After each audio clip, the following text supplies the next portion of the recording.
મોટા ભાઈ બરોડા જવાની કોઈ જરૂર નહીં. હવે પાટણમાં સેમ ટેસ્ટ બરોડાનો. ભાઈ ગોતી ગોતીને થાકી જશો ને તો અહીંયા જેવો ટેસ્ટ તમને બીજે ક્યાંય નહીં મળે. લો પાટણ, આજે આપણે આવી ગયા છે બરોડાના ફેમસ સેવ ઉસળ એટલે કે લાલાભાઈ સેવ ઉસળના ત્યાં. ચાલો અહીંયાની હું તમને ક્વોલિટી અને ક્વોન્ટિટી બતાવું. હા ભાઈ હા, અહીંયા માત્ર 50 રૂપિયાથી સેવ ઉસળ શરૂ થઈ જવાની છે. એમાં પણ અવનવી વેરાયટી જેવી કે સેવ ઉસળ, મસાલા સેવ, ચીઝ સેવ તરી, જે તમે આખા પાટણમાં બીજી કોઈ પણ જગ્યાએ ખાવા નહીં મળે તેવી યુનિક ડીશો માત્ર લાલાભાઈ સેવ ઉસળના ત્યાં જ મળશે.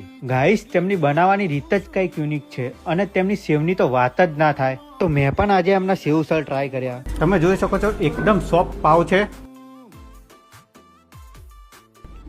લિટરલી એક નંબર ટેસ્ટ છે મિત્રો. તો તમારે પણ કઈક યુનિક સેવ ઉસળ ખાવું હોય તો આજે જ પહોંચી જજો લાલાભાઈ સેવ ઉસળના ત્યાં. અને જો એડ્રેસ ની વાત કરીએ ને તો આ છે પાટણ ચાણસ્મા હાઈવે, સુદામા ચોકડી, અને તેની એક્ઝેક્ટ સામે આવેલું છે સેનેલાઇટ સિનેમા. ત્યાં ચાય ટપરી થી અંદર આવેલ છે લાલાભાઈ સેવ ઉસળ વાળા. તો આજે જ પહોંચી જાઓ.